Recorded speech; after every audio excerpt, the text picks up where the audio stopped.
الحمد لله رب العالمين والصلاة والسلام على سيد الأنبياء والمرسلين أما بعد فأعوذ بالله من الشيطان الرجيم بسم الله الرحمن الرحيم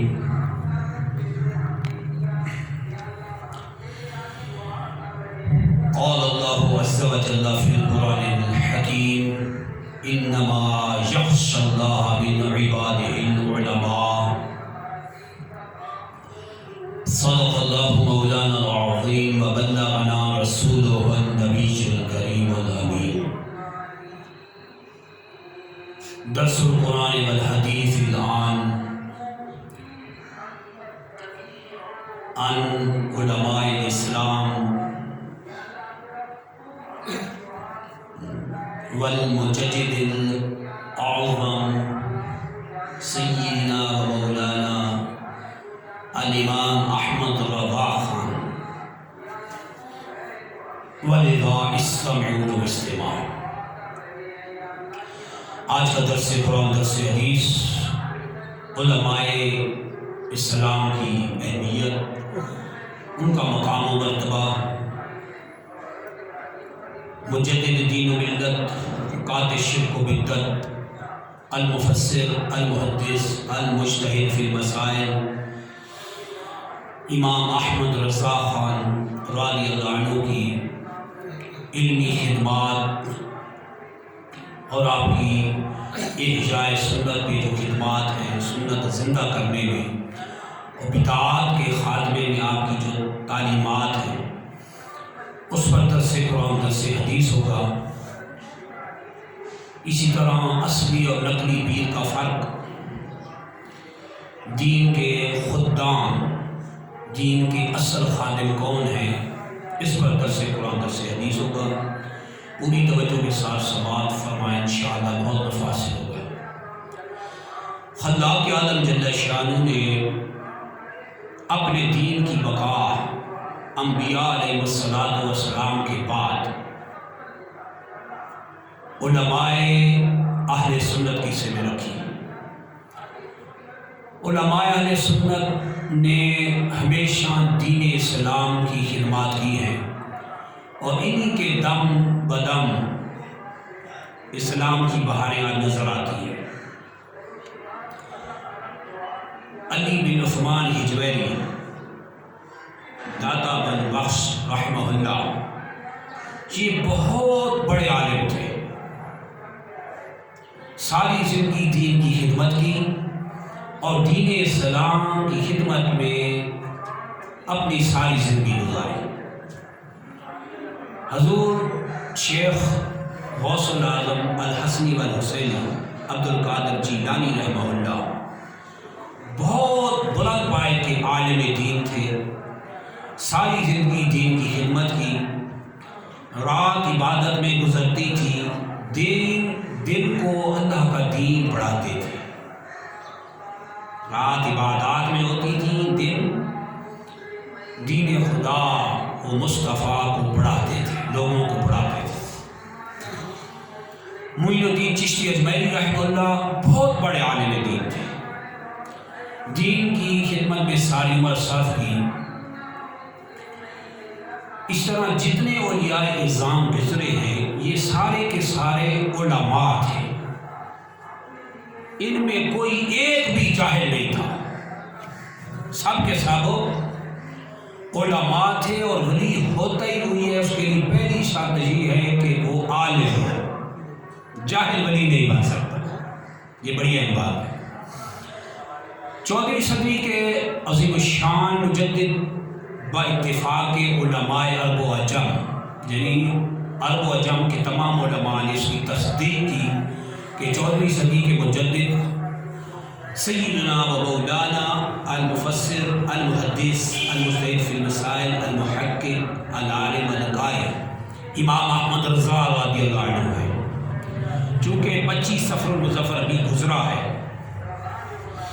اس لحاظ سے اعلیٰ حضرت عظیم البرکت راضی کا تذکرہ بہت ضروری ہے کہ یہ وہ عظیم الشان ہستی ہیں جنہوں نے بدعات اور بدعتیوں کا خاتمہ کیا اور اہل سنت کو عروج پہ پہنچایا، سنت مصطفیٰ زندہ فرمائی اور بدعات اور خرافات کا خاتمہ فرمایا۔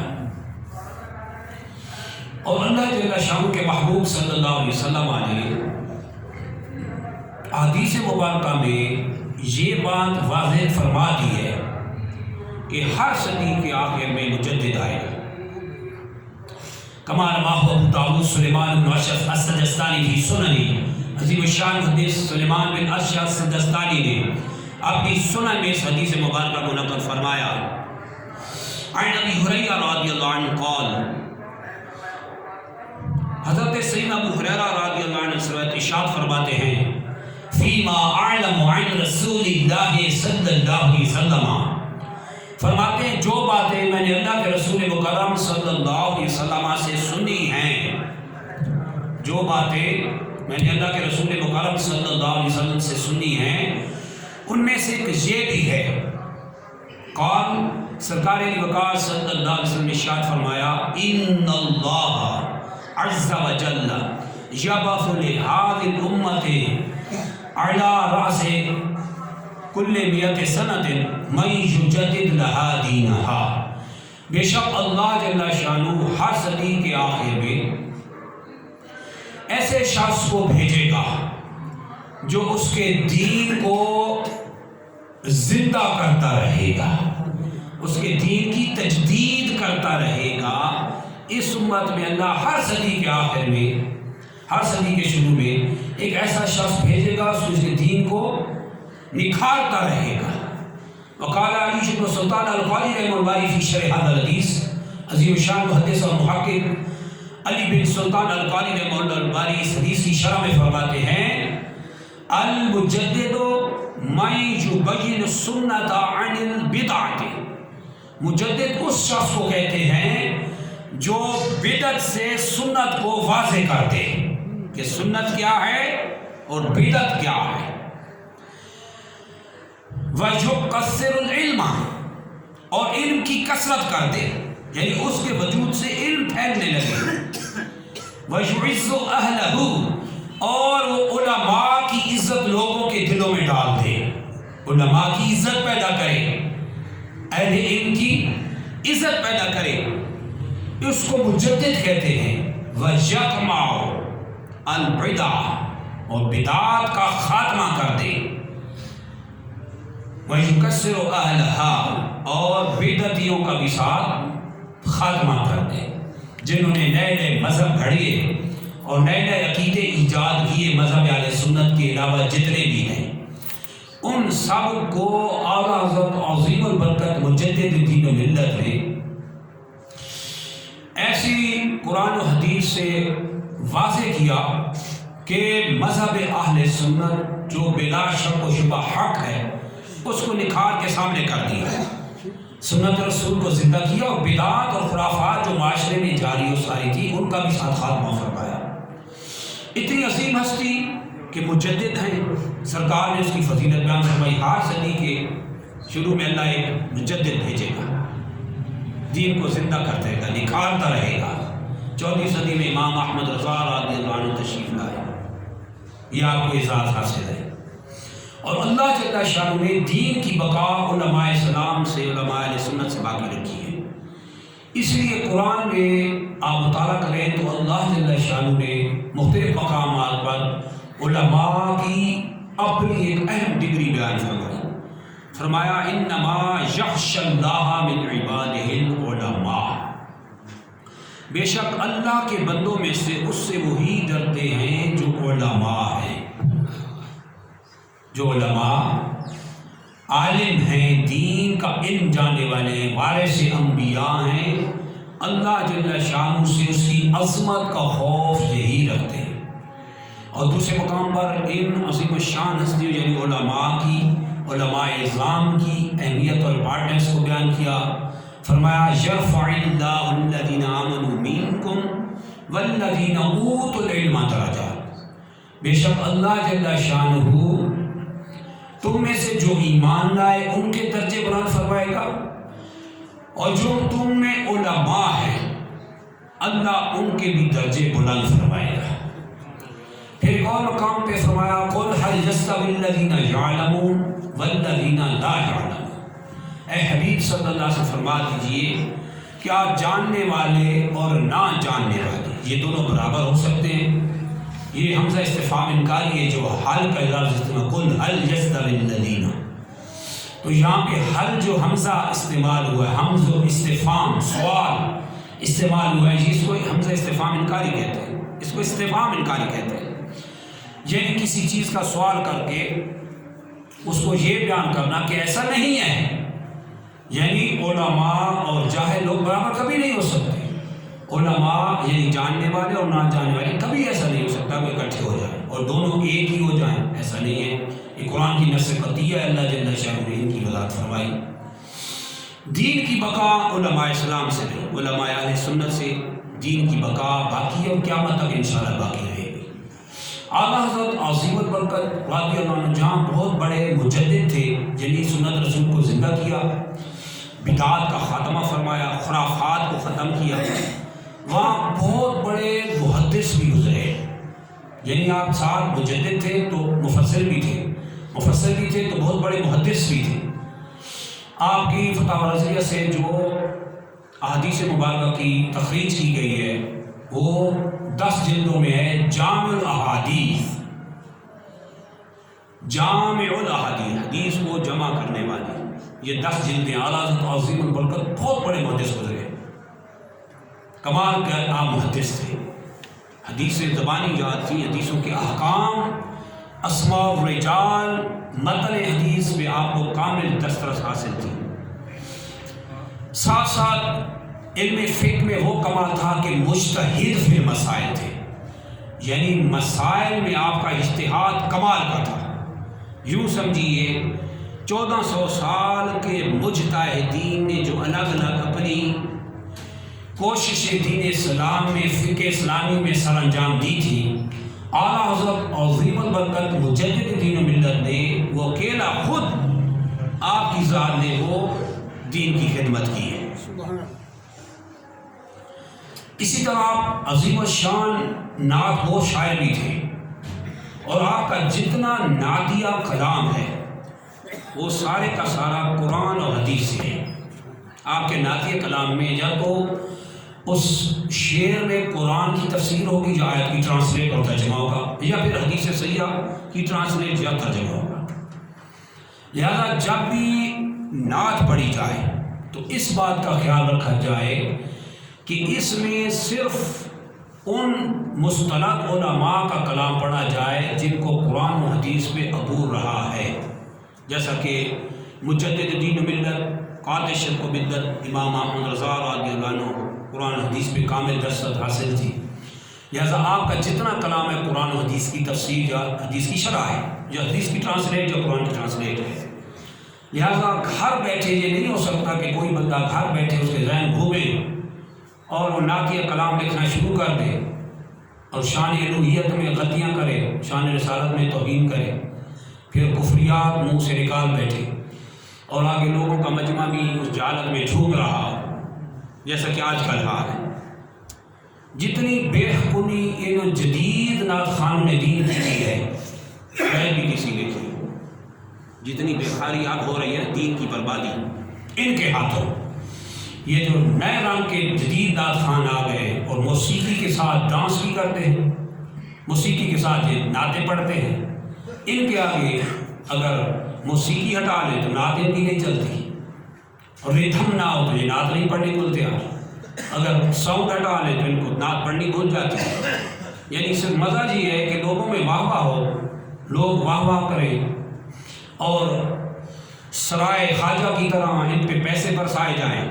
یہ جو طریقہ ہے یہ شرعاً ناجائز ہے، یہ بالکل غلط طریقہ ہے۔ میوزک حرام ہے، کوئی مائی کا لال اس کو حلال نہیں کر سکتا، کوئی پیر اٹھا اس کو حلال نہیں کر سکتا، کوئی واعظ اٹھا اس کو حلال نہیں کر سکتا۔ اللہ کے رسول صلی اللہ علیہ وسلم نے جس چیز کو حرام کیا وہ حرام ہی رہے گا۔ بخاری شریف کی حدیث میں سرکار انکار صلی اللہ علیہ وسلم ارشاد فرماتے ہیں، میری امت ضرور ضرور حلال کرے گی زنا کو، گانے باجے کو، شراب کو میری امت ضرور حلال کرے گی، یعنی وہ حرام کام تھا جس کو یہ امت کے آخری لوگ نعوذ باللہ اس کو حلال کر لیں گے۔ آج یہی حال ہے، شراب حلال نعوذ باللہ ایسے چل رہی ہے جیسے پانی چلتا ہے۔ لوگ گھروں میں شراب چھپا کے رکھی بوتلیں پیتے، دبا کے پیتے، نعوذ باللہ۔ شراب حرام ہے، حرام کرتے ہی ہے، قرآن نے اس کو حرام کیا، حدیث مبارکہ میں سرکار نے اس نے حرام کیا۔ میں کہ شراب آج ایسے پی جا رہے جیسے پانی پیتا ہے، مشروب پیا جا رہا ہے معاشرے میں شراب، اور اس کی گندگی معاشرے میں زہر ہے کہ شراب پینے والوں کے ہوش نہیں رہتے، خود مرتے ہیں، دوسروں کو بھی مارتے ہیں، شرابیں پی کے گاڑیاں چلاتے ہیں، لوگوں کو مارتے ہیں، یا پھر گھروں کے گھر اجاڑتے ہیں۔ پھر ان کی اولاد جب ان کو شراب پیتا دیکھتی ہے تو اولاد بھی شرابی اور نشے بنتی ہے۔ یہ بہت بڑی لعنت معاشرے میں چل رہی ہے۔ اور جیسے سرکار نے فرمایا کہ لوگ امت میری امت ضرور حلال کرے گی، شراب حرام کی حلال کرے گی، آج بھی جا رہی باہر کے ممالک میں جائیں پھر پوچھنا کیسے ہے، اسی پاکستان کے اندر بہت ہے، ہر دیہات میں پی جا رہی ہے، چھوپ کے پیتے لوگ حرام چیز۔ پھر سرکار صلی اللہ علیہ وسلم میری امت گانے باجے کو ضرور حلال کرے گی۔ گانے باجے کا کیا حال ہے؟ یعنی میوزیشن تو اپنی جگہ میوزیشن ہیں، وہ تو گا بجا رہے ہیں، اور کوئی شادی آج کامیاب ہی نہیں ہے جس میں گانا بجا نہیں ہے، نعوذ باللہ۔ اچھی طرح سے قرآن و سنت کی مخالفت کر کے اور حرام کاموں کا ارتکاب کر کے جو شادی کی جاتی ہے اس کا انجام پھر 3 دن ہوتا ہے یا 3 ماہ ہوتا ہے، پھر طلاقیں ہو جاتی ہیں، گھر اجڑ جاتا ہے۔ جس کی ابتدا ہی حرام کام پہ ہوئی اس میں برکت کہاں سے آئے گی؟ یہ تو ہے میوزیشین اور سنگر لوگوں کا حال، جو میوزک چلاتے ہیں اور جو گانا گاتے ہیں، ان کا تو شعبہ ہے۔ اور قرب قیامت کی یہ بڑی نشانیوں میں سے، یعنی عام نشانیوں میں سے یہ بھی ہے، گانا بجا عام ہو جائے گا۔ جیسے سرکار نے فرمایا میری امت ضرور حلال کرے گی گانے باجے، چل رہا ہے۔ اب دوسری طرف مست پیروں کا حال ہے، جعلی پیروں کی میں بات کر رہا ہوں، جو ہمارے معاشرے میں ناسود بن کے ہمارے سر پہ سوار ہے۔ ان جعلی پیروں کا معاشرے میں گروہ ہے، پورے دنیا میں یہ حال ہے۔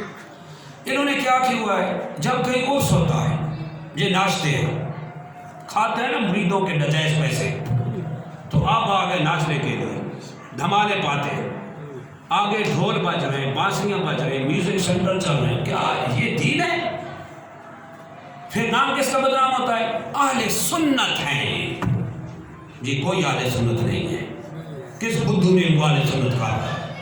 اہل سنت دیکھنا ہو تو امام احمد رضا کی تعلیمات پڑھ کے دیکھے، سنی کسے کہتے ہیں، اور سنیوں کے پیر علماء ہوتے ہیں، اور کیسے ہوتے ہیں، اور ان پیروں نے کیسے دین کی خدمت کی۔ داتا علی حجویری نے دھمالے پائی تھی، داتا علی حجویری عثمان علی بن عثمان حجویری رحمۃ اللہ علیہ نے ساری زندگی دین کی خدمت کی۔ انہوں نے ڈھول بجائے تھے یا بجوائے تھے، انہوں نے محفل سماع قائم کی تھی، جو آج کل شروع ہے نجائز قرآن کا، نشر قطعیہ کے ذریعے کوئی قیاس نہیں چل سکتا، کسی کا ذاتی فعل اس کا اپنا ہے، اور اگر نجائز ہے تو مردود ہے۔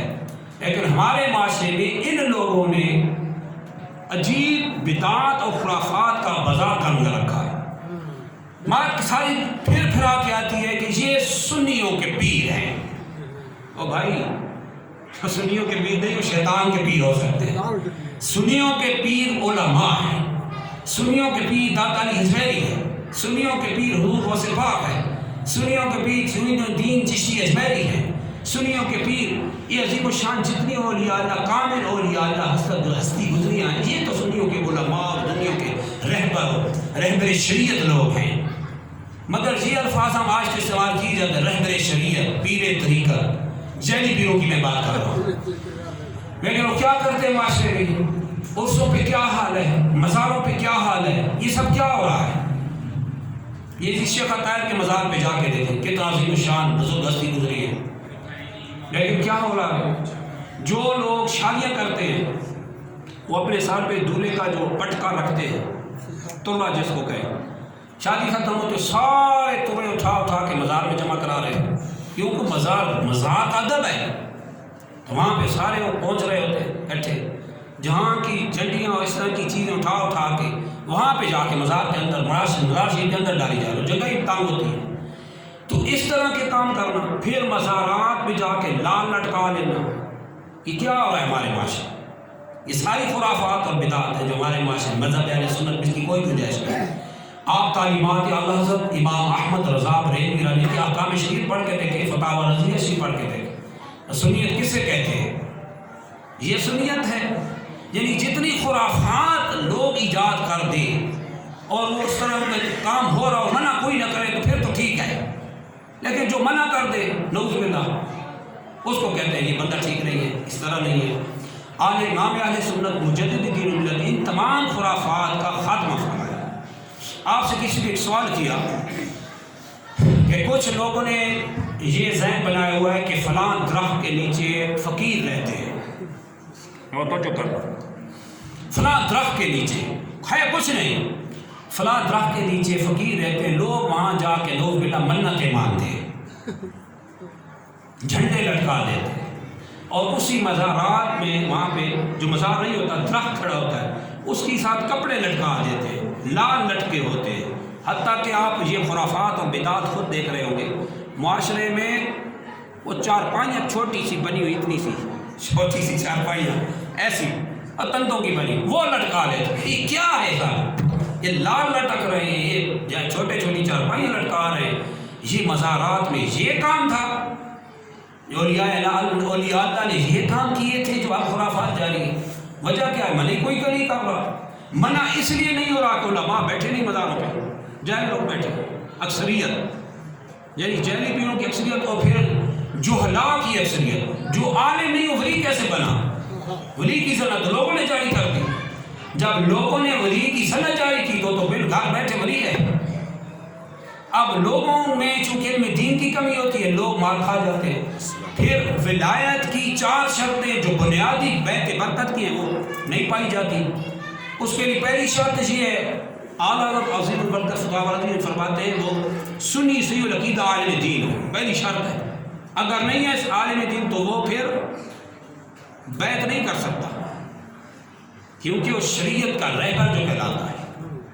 دوسری شرط اس کے اندر فاسق مولن نہ ہو، یعنی اعلانیہ گناہ کرنے والا نہ ہو، جیسے شراب پینا یا ایسے جرم کرنا جو بازاروں میں یا گھروں میں گلیوں پہ سڑکوں پہ ایسے کیے جا رہے ہیں کہ لوگ وہ دیکھ رہے ہیں، اعلانیہ کیا جا رہا ہے.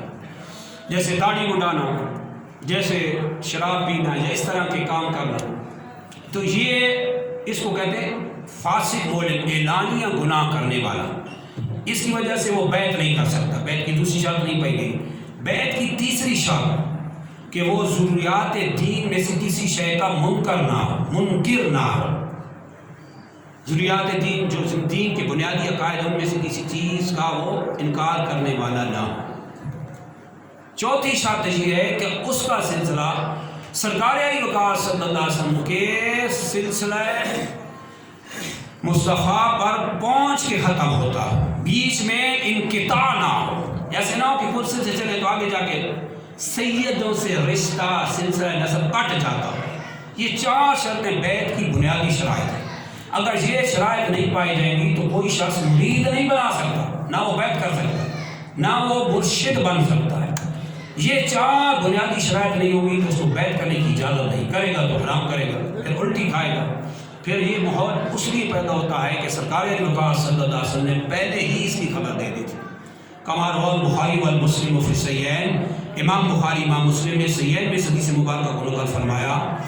عن عبد الله بن عمرو رضی اللہ عنہ قال، حضرت سیدنا عبداللہ بن عمر رضی اللہ عنہ قال فرماتے ہیں قال رسول اللہ صلی اللہ علیہ وسلم، فرماتے اللہ کے رسول مکرم صلی اللہ علیہ وسلم نے ارشاد فرمایا، ان اللہ یقبض العلم انتزاعا ینتزعه من العباد.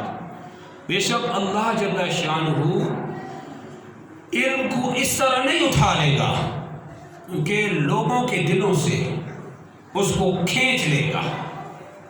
وَلَٰكِنْ يَقْبِضُ الْعِلْمَ بِقَبْضِ الْعُلَمَاءِ، لیکن جب اللہ علم اٹھائے گا کس طرح اٹھائے گا؟ علماء کو اٹھانے کے ساتھ اٹھا لے گا، کیونکہ علماء وارث سے انبیاء ہیں. آج تک امت کو یہ بھی بڑی جہالت میں رکھا گیا ہے کئی 100 سال سے کہ یہ جو علماء ان کے پاس کچھ نہیں ہوتا، یہ خشک ہوتے ہیں.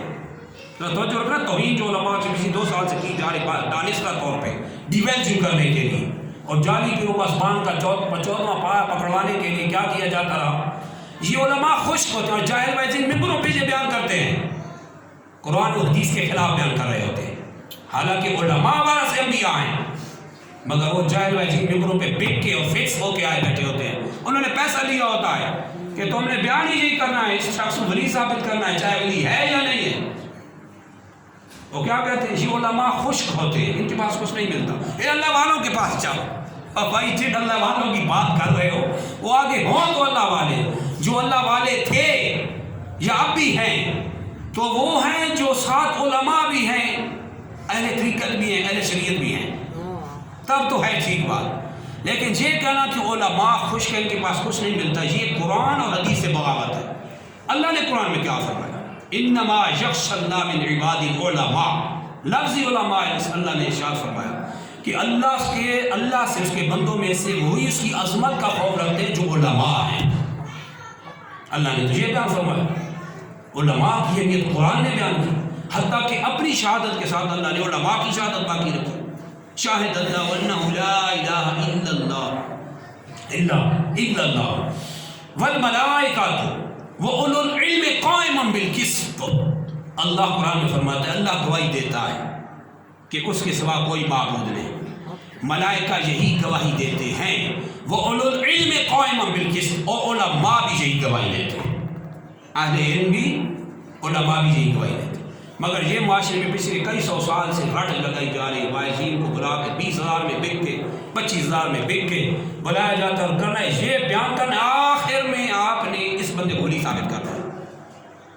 وہ آخر میں کیا کرتا جاتا ہے، حدیثوں کے ترجمے بھی غلط کرتا ہے، نعوذ باللہ، تفاسیر بھی غلط بیان کرتا ہے، پھیرتے پھراتے پھر کیا کرتا ہے، وہ کہتا ہے کہ ساری ولایت تو اس حضرت میں ہے جو ساتھ اس کے بیٹھا ہوتا ہے، اس کی طرف سے اشارہ کر دیتا ہے، یہ علماء جو ہے نا ان کے پاس میں بیٹھا کرو، نعوذ باللہ، یہ خشک ہے۔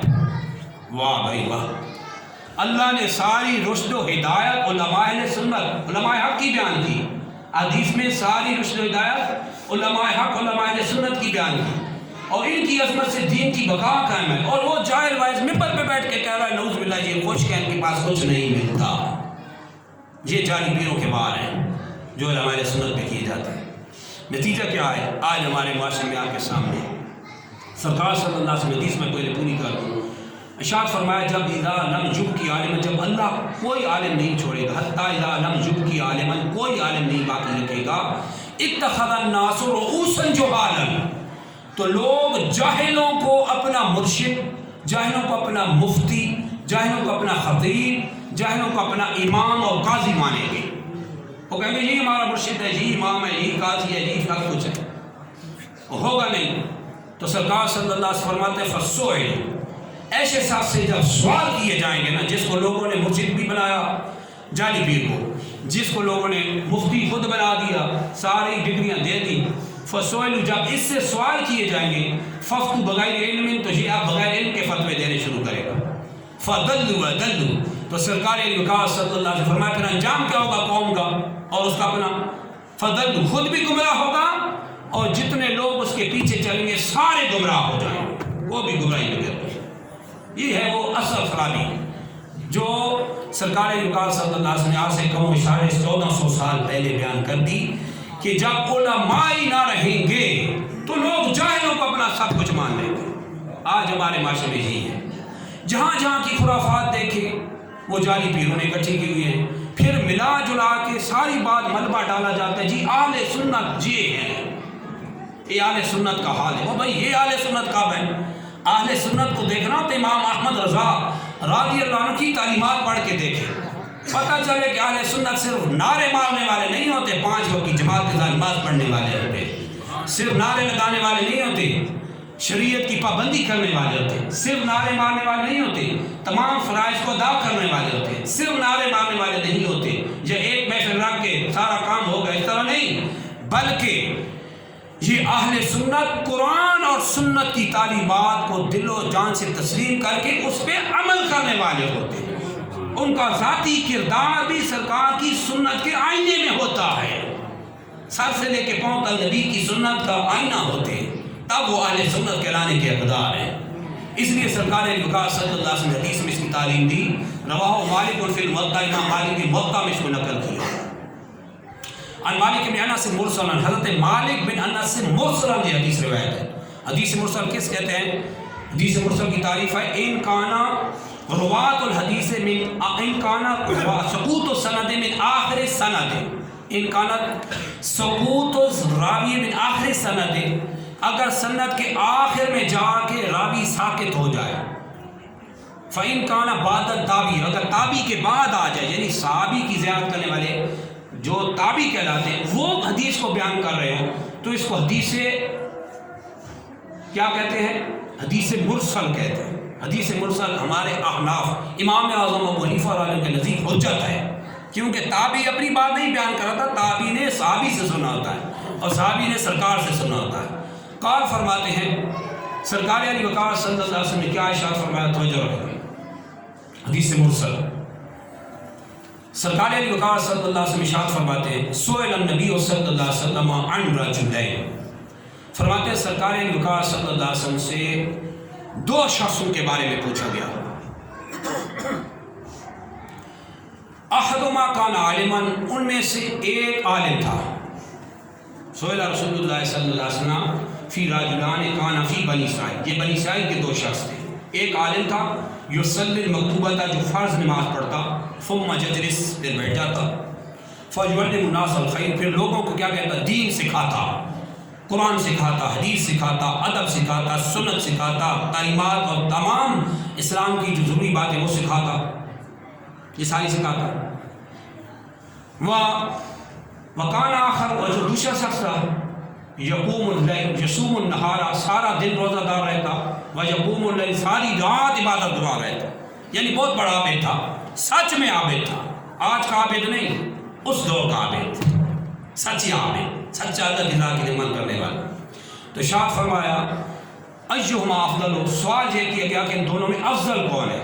فقال، تو سرکار وقار صلی اللہ علیہ وسلم نے ارشاد فرمایا فضل هذا العالم الذي يصلي المکتوبۃ ثم یجلس فیعلم الناس الخیر، فرمایا اس عالم دین کی فضیلت جو فرض نماز ادا کرتا ہے پھر بیٹھ جاتا ہے لوگوں کو دین کی باتیں سکھاتا ہے، علی العابد الذی، اس عبادت گزار پر ایسی ہے، یصوم النہار، جو سارا دن روزہ دار رہتا ہے، ویقوم اللیل، ساری رات عبادت گزار رہتا ہے، کفضلی علی ادناکم، جیسے میری فضیلت تم پہ ہے۔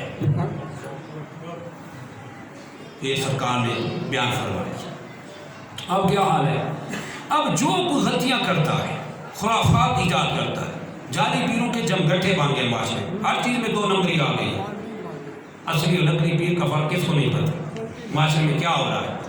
ہم اس چیز کو وضاحت کے ساتھ اس لیے بیان کر رہے ہیں، بیان کرنے کا مقصد کہ ان کی غلطیاں علماء اہل سنت یا ان کی خرابیاں مذہب اہل سنت پہ نہ ڈالی جائیں کہ مسلک اہل سنت یہ ہے وہ جی پیر ناچ رہا ہے، پیر عرس پہ طبلے بجا رہا ہے اور سن رہا ہے، میوزک چل رہی ہے، سب کچھ ہو رہا ہے، باقاعدہ اس کا اہتمام کیا گیا ہے۔ تو یہ خرابیاں اور دھمالیاں دیکھ کے اور یہ قوالیاں جو سازوں کے ساتھ چل رہی ہیں، یہ دیکھ کے جو پڑھا لکھا طبقہ ہے نا وہ پھر سنی نہیں رہتا۔ اہل بدعت کیا کہتے ہیں؟ بد مذہب لوگ، یہ دیکھو تمہارے پیر۔ سنی جو صحیح اور عقیدہ لوگ سادے بندے ہوتے ہیں، جو پڑھے لکھے بندے ہوتے ہیں، ان کا ذہن اس پہ ٹھیس کھاتا ہے، کہتے ہیں یار یہ تو واقعی یہ شریعت نہیں ہے۔ پھر وہ بندے ہمارے ہاتھ سے گئے، پڑھے لکھے بندے ہمارے ہاتھ سے چلے جاتے ہیں بیچارے، کیوں گئے؟ آگے ان لوگوں کی خرابیاں دیکھ دیکھ کے وہ پیچھے ہو جاتے ہیں، حالانکہ وہ اہل سنت نہیں ہیں۔ عرسوں پہ قوالیاں سازوں کے ساتھ بجانا، یا دھمالے اور ناچنا، یا چرسے اور بھنگے پینا، یا بے پردہ عورتوں کو بیٹھ کرنا، یا بے پردہ عورتوں کے جم کے اٹھے میں بیٹھنا، ایسے ایسے خرافات ہو رہی ہیں، آپ سن کے حیران ہو جائیں یہ کیا ہو رہا ہے ہمارے پاس۔ یہ شیطانی پیر ہیں، یہ اللہ والے نہیں ہیں، یہ فرق یاد رکھیں۔ ایک شخص کے پاس ایک جعلی پیر بطور مہمان آیا، ذرا توجہ کے ساتھ سنو۔ وہ سادہ سا بندہ تھا، تو اس کے پاس جب وہ مہمان ٹھہرا، تو جب وہ گھر ان کے ٹھہرا ہوا تھا تو وہ شخص اس کے ساتھ بیٹھا ہوا، تو اچانک اس ناہل اور جیلی پیر نے، چونکہ یہ شوقیں دکھاتے ہیں نا، اچانک ایسے اچانک اٹھ کے چھلانگے مارنے لگ جانا، اللہ اکبر، ان پہ جلوہ دنیا بیکار ہے، یہ ڈرامے ہوتے ہیں سارے۔ اچھا وہ اس طرح اس نے بھی شوقہ دکھایا اور اچانک کہنے لگا، یعنی اونچی اونچی آواز سے آوازیں نکالنے لگا کہ نکالو نکالو نکالو۔ تو جب وہ یہ بات ختم کر چکا تو شخص نے، جس کا یہ مہمان تھا، اس میزبان نے پوچھا یہ کیا بات آپ کر رہے تھے؟ اب سنیں اس کی شوقہ بازی جاری بھی۔ وہ کہنے لگا جی کعبۃ اللہ شریف میں کتا داخل ہو گیا تھا، یہاں بیٹھے بیٹھے میں اس کو نکال رہا تھا۔ ذرا توجہ رکھنا، یہ سب کچھ ہو رہا ہے معاشرے میں، یہاں بیٹھے بیٹھے میں اس کو نکال رہا۔ بھائی کعبۃ اللہ شریف میں کتا داخل ہو گیا، وہاں لوگ مر گئے تھے، ایسے تو اس کو نکال رہا تھا، وہاں اتنی سپورٹی ہے، وہاں پہ نکالنے والے موجود ہیں، میں کتے کو نکال رہا تھا۔ اور آگے بندہ سادہ لو تھا، سادہ آدمی تھا، اس نے کہا ٹھیک بڑی بات ہے، اتنی نظر؟ ہاں اولیاء اللہ کی نظریں ہیں، قرآن و حدیث سے جو اولیاء کاملین ہیں ان کی بڑی نظریں، یہ کیا چیز ہے؟ تعارش ان کی نظر ہوتی ہے۔ حضور غوث پاک رضی اللہ عنہ فرماتے ہیں نظرت الی بلاد اللہ، میں اللہ کے شہروں کو ایسے دیکھتا ہوں جیسے اپنی ہتھیلی۔ سبحان اللہ، یہ تو کوئی انکار نہیں، یہ تو قرآن اور حدیث صحیحہ سے ثابت ہے۔ ہمارا فی الحال یہ موضوع نہیں ہے کہ ہم اہل اللہ کی، اللہ والوں کے، نعوذ باللہ ممکن نہیں، اہل سنت اللہ والوں کے ہی ماننے والے، مگر دو نمبری اور جیلی پیری یہ نہیں چلے گی۔ اب کیا اس شخص نے کہا، اس شخص نے سوچا کہ بڑی نگاہ ہے اس کی کعبہ میں، اللہ اکبر کتے نکال رہا ہے۔ اس کی بیٹی بڑی سمجھدار تھی، اس میزبان کی نا بیٹی بڑی عقل والی سمجھدار تھی۔ اس نے کہا اچھا تو ابھی امتحان ہو جاتا ہے کہ کعبۃ اللہ شریف سے جو کتے نکال رہا ہے وہ پلیٹ کے نیچے شکل دیکھ سکتا ہے کہ نہیں؟ اس نے سوئیاں بنائیں، جس کو آپ سینیاں کہتے ہیں، سوئیاں۔ تو سوئیاں اوپر رکھی، جو شوگر جس کو آپ چینی اور شکر کہتے ہیں، شکر نیچے رکھ دی، سوئیاں اوپر رکھ دی۔ وہ جو جعلی کھیر تھا اس نے جب کھا، اس نے کہا یہ بہت پھیکی ہے۔ اس کی بیٹی بڑی سمجھدار تھی، اس نے کہا ابھی تو آپ کعبۃ اللہ شریف سے کتے نکال رہے تھے یہاں بیٹھے بیٹھے، اور انہی کی 1 انچ نیچے شکر میں نے رکھ دیے، وہ آپ کو نظر نہیں آئے، تم جھوٹے ہو، اس کو اپنے گھر سے بھگا دیا۔ یہ لوگوں کی سادہ لوہی کا یہ لوگ فائدہ اٹھاتے ہیں، اور نام کس کا یوز ہوتا ہے بدبختی سے ہمارا؟ اہل سنت۔ بھائی اہل سنت بدعات، خرافات، ان چیزوں کا نام نہیں ہے۔ اہل سنت خالصتاً قرآن اور حدیث، قرآن اور سنت کی تعلیمات کا نام ہے، جو امام اہل سنت مجدد دین ملت امام احمد رضا رضی اللہ عنہ نے فتاوی رضویہ میں قرآن اور حدیث صحیحہ سے بیان کر دی، اس کا مطالعہ کیا کریں۔ احکام شریعت کتاب لیں، اعلیٰ حضرت مجدد دین ملت کی، پڑھیں اس کو، چھوٹی سی اردو میں سال یاد بندہ پڑھ سکتا ہے، بہت علم حاصل آئے گا۔ اعلیٰ حضرت کا فتاوی رضویہ شریف منگا لیں، 36 جلدیں، یہ پڑھیں، پھر سمجھ آئے گی کہ سنیت کیسے کہتے ہیں۔ یہ سنیت ہے، نعرے چاند لگا لیے، شور غل ہو گیا، مسجد میں سپیکر اتنا کھولا کہ ساتھ بیٹھنے والے توبہ پڑھے۔ بھائی ایک چاند جلسے کر لینے کا نام اہل سنت نہیں ہے، اور نمازیں نہ پڑھے، ساری رات جلسہ ہو رہا ہے، فجر کی نماز میں سارے سو گئے، اور بھائی اس فرض نماز قضا ہو گئی، جلسے کا کیا فائدہ؟ جلسہ مستحب تھا، نماز پڑھنی فرض تھی، وہ چھوڑ دی، یہ کتنا نقصان ہو ہے۔ سارا ملا جلا کے اہل سنت کے کھاتے میں ڈالا جاتا ہے، ہرگز ایسا نہ کرے، اور نہ ایسا کو کرے، کیونکہ اہل سنت کی بدنامی ہوتی ہے۔ اور دوسری طرف ان لوگوں کا حال ہے جو بغیر ذکر کے یا میوزک کے نعت نہیں پڑھتے، یا تو مائک کو منہ میں لے جا کے وہ ایسی طرح ذکر کرتے ایسے لگتا ہے جیسے پیچھے طبلے بج رہے ہیں، دھم دھم کی دھمک آتی ہے، آوازیں آتی ہیں، اور دور سے سننے والا یہی سمجھتا ہے کہ یہ میوزک میں ہی نعت پڑھ رہا ہے۔ آج کل تو وہ اور ڈرامہ بازی بڑھ گئی ہے۔ میں مری میں تھا، وہاں نے یہ ڈرامہ دیکھا تھا، وہ جس کو آپ کہتے ہیں نا دف تو ویسے جائز ہے لیکن 3 شرائط کے ساتھ جائز ہے، ایسے نہیں جائز کہ ہر کوئی بجاتا ہے۔ دف کی بخاری شریف کے جواز ثابت ہے، لیکن اس کا جواز کن شرائط کے ساتھ ثابت ہے وہ بھی تو لوگوں کو بتائیں نا۔ دف کے اندر انہوں نے کیا کر دی، جس کو ہم اپنی زبان میں ربطیں کہہ لیں یا سیلیں کہہ لیں یا واشلیں کہہ لیں، واشل اس کے اندر لگا دی گئی، تو جب دف بجی تھی نا واشلوں کی چھن چھن کی آواز آتی تھی، جب تیز بجتی تھی تو پوری چھنکار پیدا ہوتی تھی، ادھر سمجھو میوزک کا بینڈ بج جاتا تھا، دوسرے معنی سننے والا تو یہی سمجھتا ہے کہ یہ کیا ہو رہا ہے. ان کی دفعیں ہٹا لیں جنات پڑھنے کے لیے تیار نہیں, اور ان کی آگے ساؤنڈ ہٹا لیں مجال ہے جنات پڑھ جائیں, اور اگر پیسے نہ دیے تو بس اگلے دن آئیں گے نہیں.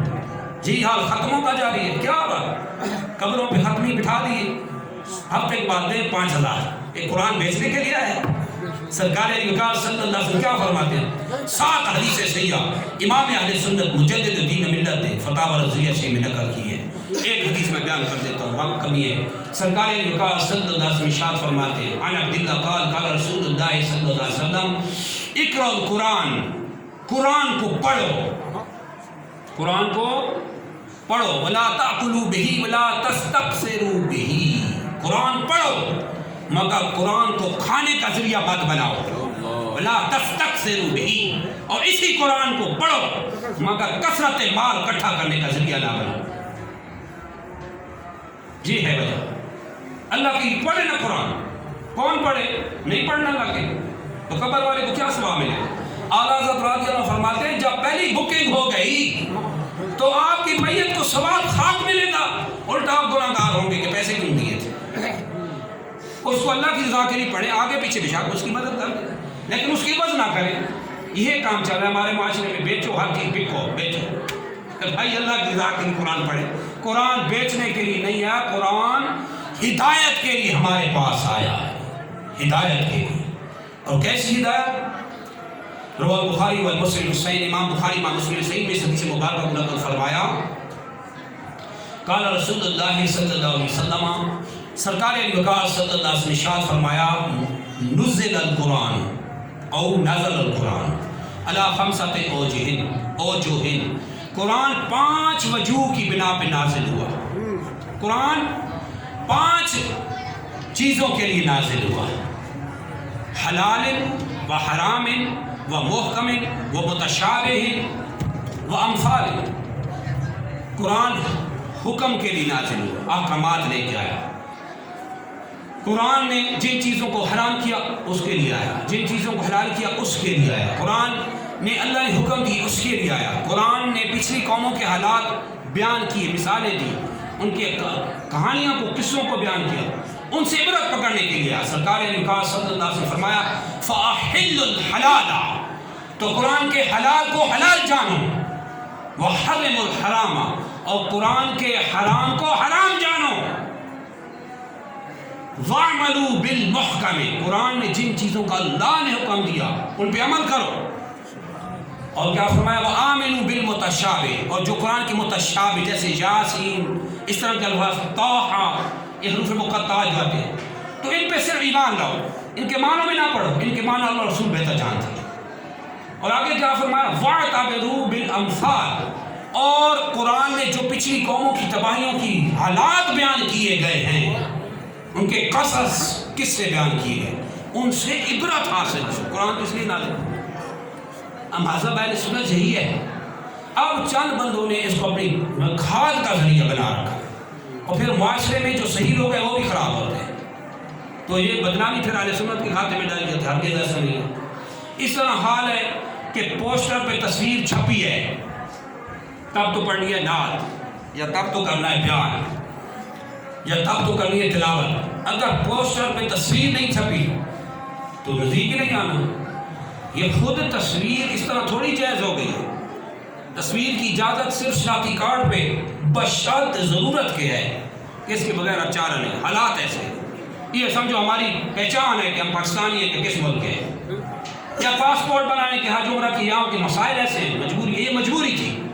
یہ کون سی مجبوری ہے کہ کوئی جلسہ ہے تو میں اپنے پینا فلیس پہ بڑی بڑی تصویریں چھپا دوں؟ یہ حرام ہے. چاہے وہ مولوی چھپائے, چاہے وہ پیر چھپائے, چاہے نعت خان جقائی چھپائے, ساری حرام. ان کے چھپانے کی کیا شوق پڑ گیا بھائی لوگوں میں, واہ واہ واہ ہم کچھ ہیں. بھائی اس سے ہم نہیں بنتے, ہم بنتے ہیں اللہ رسول کی فرمانداری سے. جب اللہ رسول کی فرمانداری کریں گے تو اللہ ایسی شہرت کر دے گا کہ لوگوں کے دلوں میں عزت بیٹھ جائے گی. یہ واہ واہ کا شوق یہ لے ڈوبا ہے, اللہ کی رضا کے لیے عمل کون کرے. یہ ہم نے آج اسپیشل اس پہ درس قرآن حدیث اس لیے کیا ہے کہ الحمدللہ ہمارے پڑھا لکھا طبقہ ایسی خرافات و بدعات اور خلق چیزوں کو دیکھ کے وہ شاید یہ سمجھ بیٹھا ہوتا ہے کہ یہ اہل سنت ہے. اس طرح اہل سنت نہیں ہوتا بندہ. اہل سنت وہ جو قرآن اور سنت